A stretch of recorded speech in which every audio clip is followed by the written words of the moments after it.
What's good, y'all, and welcome to my review for the final episode of Stone Ocean, episode 38. Finally, I have reached the top! I have reached heaven. We have reached the end game, ladies and gentlemen. And this episode is fantastic, man. First and foremost, this is something I gotta say right off the bat before we jump right in. I pray to the anime gods that this Netflix deal starts and ends with Stone Ocean. I do not want to do this shit again for Steel Ball Run and JoJo Leon. I do not want to have to be sitting here having to record 12 reviews, 10 reviews, or whatnot for multiple days on end, constantly one right after the other. For the love of God, when Steel Ball Run gets adapted, which I hope to God, I don't even hear an announcement of Steel Ball Run for at least a year, because I am burnt out on JoJo. I don't want to think about JoJo for at least a year, man. I do not want to think, look, or talk about JoJo for at least a year. When Steel Ball Run gets it, not until 2024, I want to hear of an announcement of a Steel Ball Run anime. Not until next year, man. And hopefully then it won't come out till 2025, for sure. But yeah, man. Because like I said, because I don't want to do this again. This is because it gets tiring having to review all these episodes one right after the other, and I just get burnt out on it.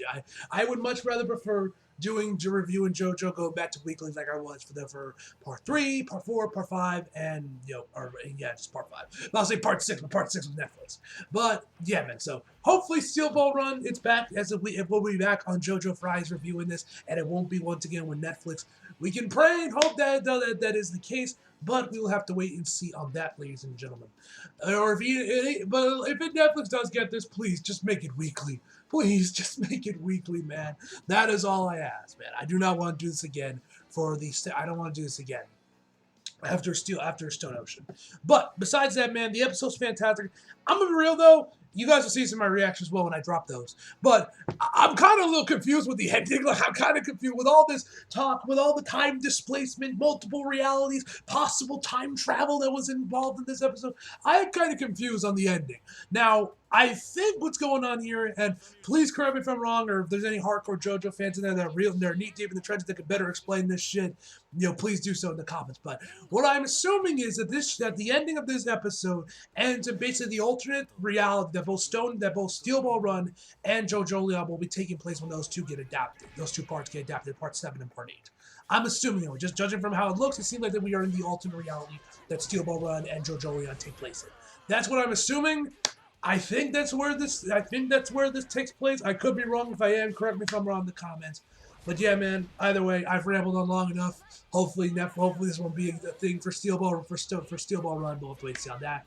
Anyway, guys, enough of my rambling. Let's just jump right into the actual episode. So we start this one off right where we left off last week. There ain't no recap, no nothing. They just go straight into the episode where obviously Emporio is wondering how the hell he's in the Green Dolphin, back in Green Dolphin State Prison, where he then starts to hear Jolene's voice. And he goes and investigate. He sees that both Jolene and Jotaro are there. And it's basically redoing the events we saw in the first core episode when Jotaro and Jolene first met, at least in the anime. So now I'm gonna be real. When I first saw Jolene's design, I honestly thought there was some weird shit with the animation because of how different she looked. I didn't notice the four buns she had initially, so I was like, why does she look like that?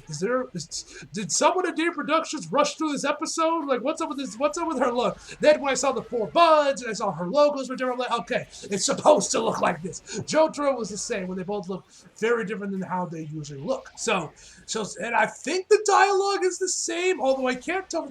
I think it might actually be a little bit different from when we last saw it. I'm not sure, but she basically tells Jotaro, I'm not done. Jolene basically tells just Jotaro to fuck off, that she doesn't want him there anymore, before Father Pucci finally makes his return.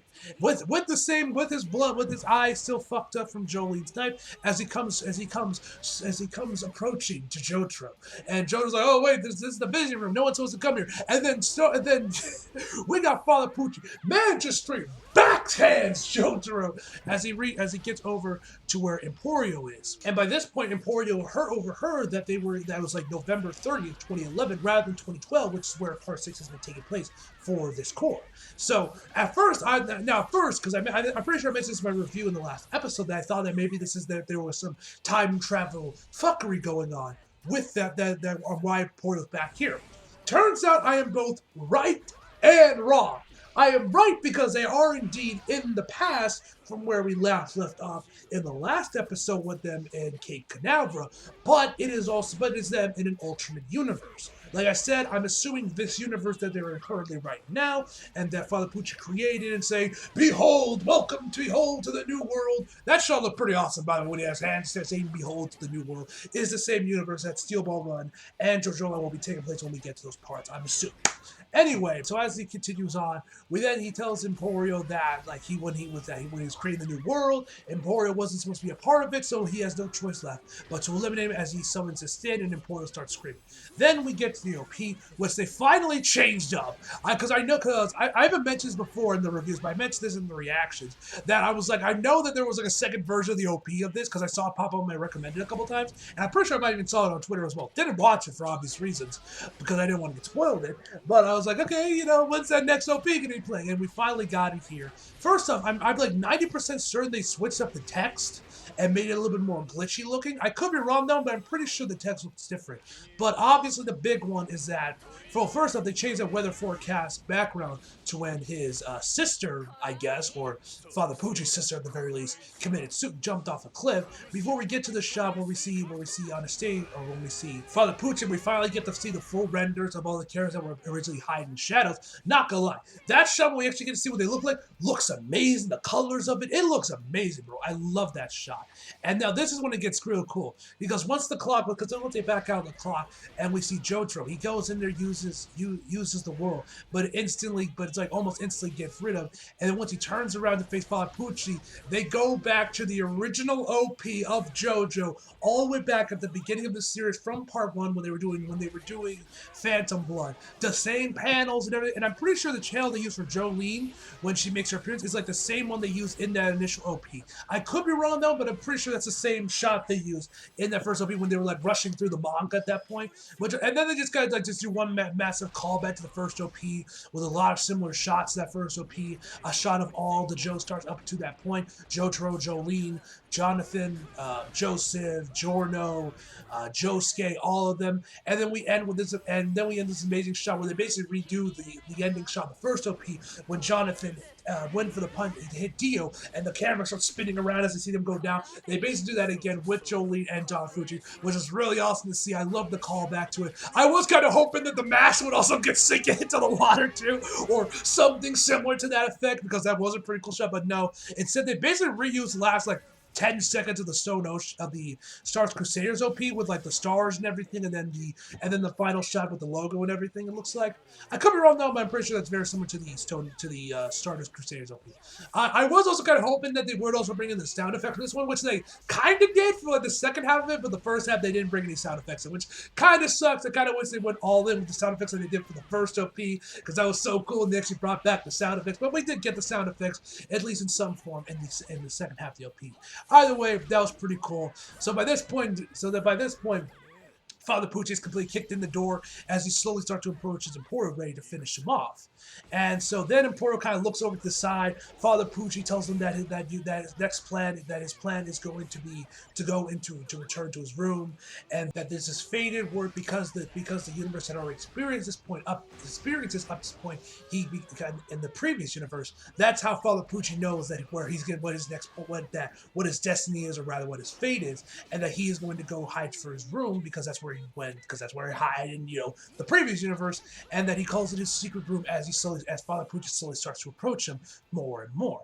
Then Emporio eventually hides into the crack to try and get away from Father Pucci. He then notices two guards walking past him as they're trying to figure out where the security, because the alarm were going after Father Pucci, busted down the door, and Jolie and Jotaro, or at least this universe's Jolie and Jotaro, that aren't the actual Jolie and Jotaro that we see at the end of the episode, that have different names. Kind of confusing, but whatever. We'll go with it. Time travel is just confusing in general, man, or just going across universes. Whatever the case may be, he sees two guards walking past him. One of them, I'm about 90% certain, is voiced by Matthew Mercer. I'm like 90% certain it is, with him like changing up his voice a little bit. We can't tell exactly for certain because of that, but I'm pretty sure Matthew Mercer voices one of these guys. Anyway, as they walk past him, Emporio mentions that they're both gonna take a nasty fall. And then right as he says it, he covers his mouth, hides underneath the pillar, and then one of the guards notices like, hey, we're going to fall. We're going to have a nasty fall. And then the other guards look at him like he's like crazy. Like, bro, what are you talking about? Like, you want to get a reduced pay? Come on, keep going. So as they walk by, that's when Father Pucci comes in there and just backhands them both. And Emporio once again is on the run. He hides into another corner where then he remembers what Father Pucci told him about how Jolene, Jotaro, and everyone else that died during the time acceleration is indeed dead. So yeah, everybody dies at the end of part 6, apparently. Yeah. That's kind of crazy for an ending. Yeah, I'm gonna kill everybody. Jotaro, fuck him. Jolene, fuck her. Emporio, yeah, you cool. You stay. Everyone else dies, bro. But anyway, whatever the case may be, he continues on wondering if this universe is because they got here from the old universe, and says there's a theory that maybe the Big Bang would repeat itself, and once a new universe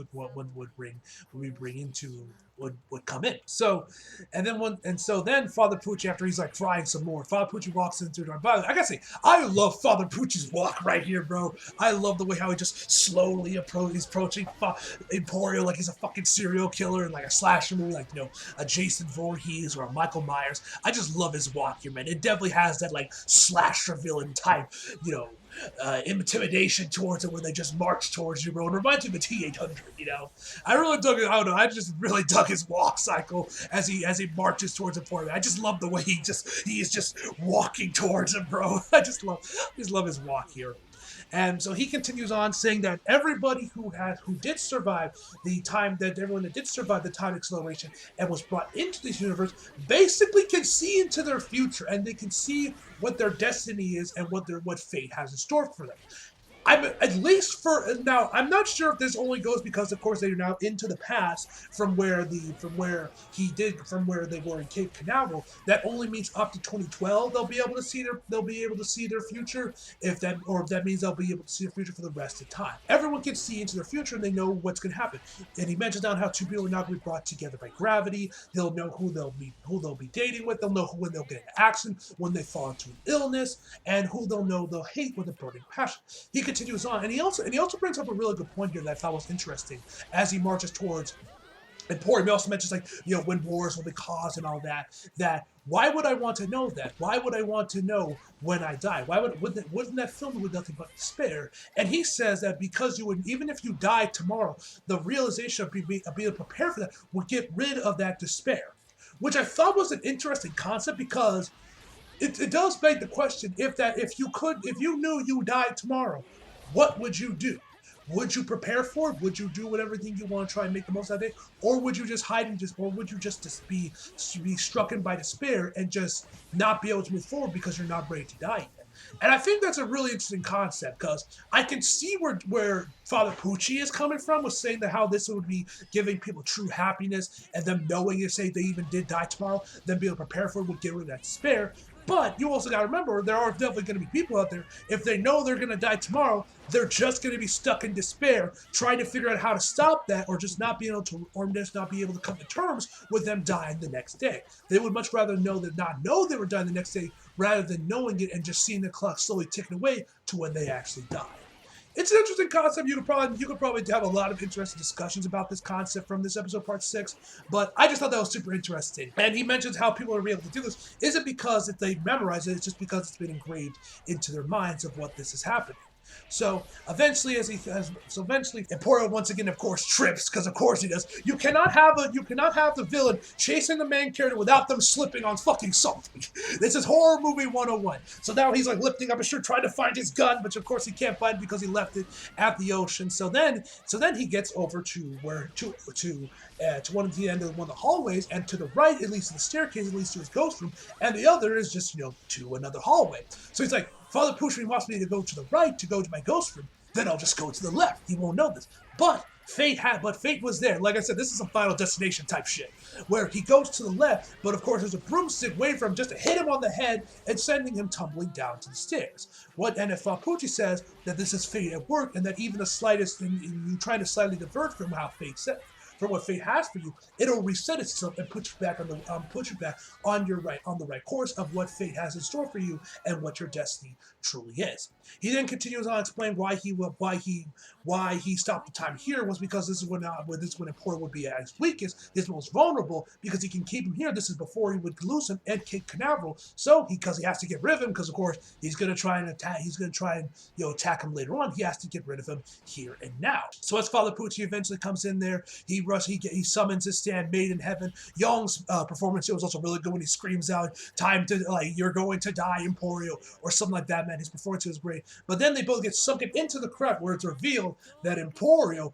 has weather forecast dick inserted in him. So he now has access to weather forecast. So once they finally get inside the ghost room, you of course got Father Pucci saying, "In the name of God, I will destroy you," and tells him that the reason why weather forecast is so powerful was weather forecast itself, due to his own abilities and to his own talent rather, and tells where not to do arrogantly think he can wield such powers so easily, and that he once again starts accelerating time, and right when he's about to, and what looks like he's about to have to deal the killing blow onto Emporium, and then he has the upper hand once again. We start to see massive veins pop up on his head, blood starts to come out before he is just yeeted headfirst into a fucking piano. Like, bro, the man just flies into there headfirst into the fucking piano. I have no idea how this is possible. I don't know if this is gravity or what the case may be.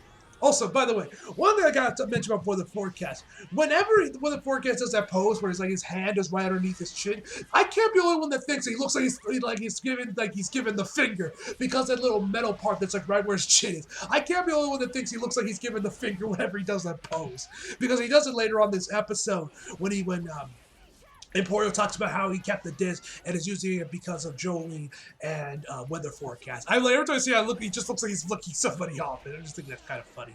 But we find out what happens, and that due to the time acceleration, Emporio actually changes the oxygen concentration in this room, because typically he mentions he saw this in a book, that typically for us humans and most living creatures, when it comes to oxygen, we can take about 40% of 40% of natural oxygen, and that's basically what we need to breathe. But if we get like a full 100% of just pure oxygen, it'll mess with us. It'll make our hands feel numb. It'll make us start crying blood.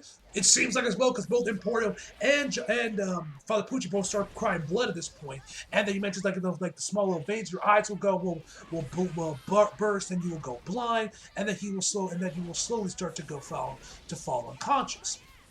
So at this point, this is when Weather Forecast finally presses its fist right into Father Pucci's head. As we see, we get this really gruesome close-up shot of his eye, as we see more blood pouring out of his eye as Weather Forecast applies more pressure, including a little bit of some more there's this one part where it starts really gushing out, and the right part right next to your eye, that's right next to where your nose is, that little part of it. When I saw that, I'm like, oh god, no lie, I cringed a little bit when I saw that, bro, in the good way, bro, because that was gruesome, bro.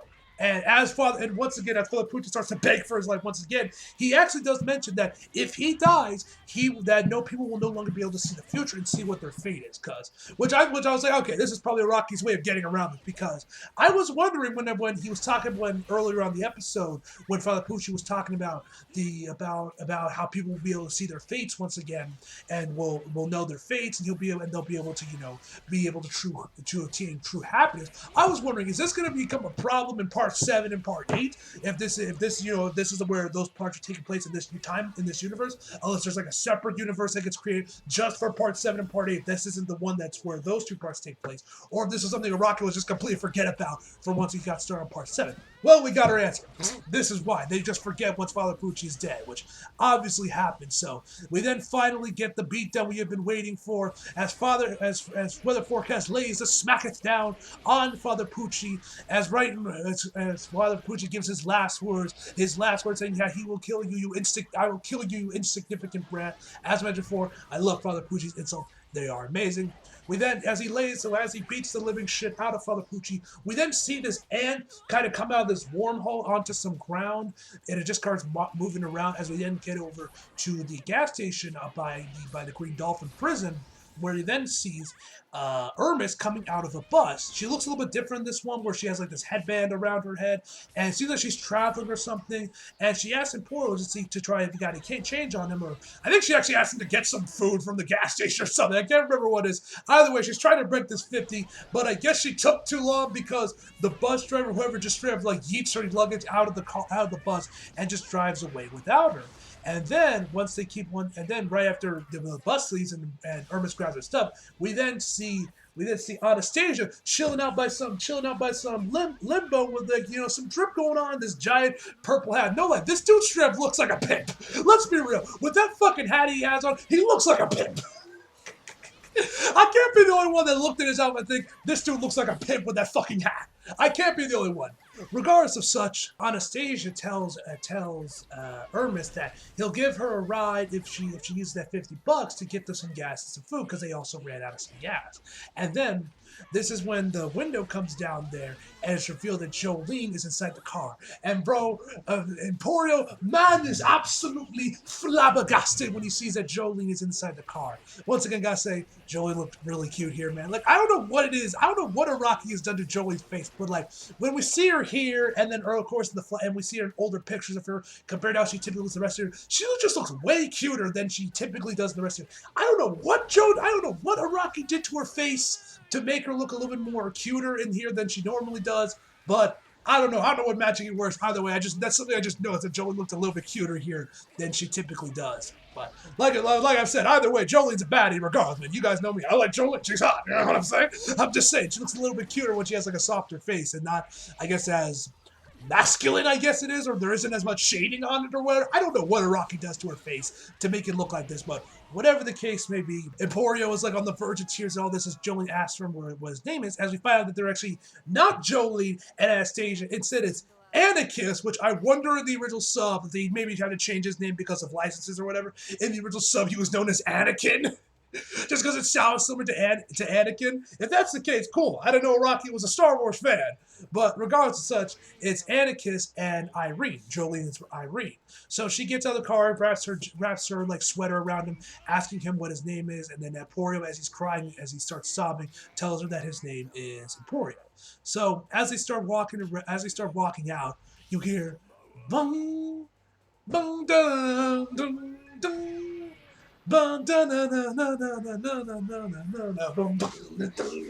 Yes, they start playing Roundabout as they pick up weather forecast, which, bro, I popped so big for this when I heard Roundabout was playing. I was like, yes! This is awesome. And for basically the evening, they actually just did like a bunch of shots from the other parts of JoJo, 1 through 5. Or actually 1 through 6, actually, rather. Nah, they also, which I thought that was a nice touch to add those little shots in there as they played Roundabout to end this era of JoJo, as this is JoJo in the original timeline. Because as I mentioned before, Part 7 and Part 8 are going to be taking place in an alternate timeline, which I'm assuming is this one, or an alternate universe rather. I just thought that was a nice way for them for Day Productions to just wrap everything up in a nice little bow by calling back to the original Part 1, to the original parts of JoJo and playing Roundabout, man. I love that ED. We all love Roundabout, man. The memes have been great for it, and it's just a banger song in general, man. So it was nice to hear Roundabout play here. But yes, ladies and gentlemen, that is the end of the episode. As I mentioned before, I hope to God Steel Ball Run isn't like this, and we're back, and JoJo Fridays will be back for Steel Ball Run, but we'll have to wait and see on that, guys. Either way, man, this episode's fucking fantastic, man. Overall, I give this episode a 10 out of fucking 10, ladies and gentlemen. So as always, hope you guys enjoyed the video. Like if you did, subscribe if you're new. Follow me on my socials if you feel like it. Links down in the description box below. And as always, come back for more. See you guys next time.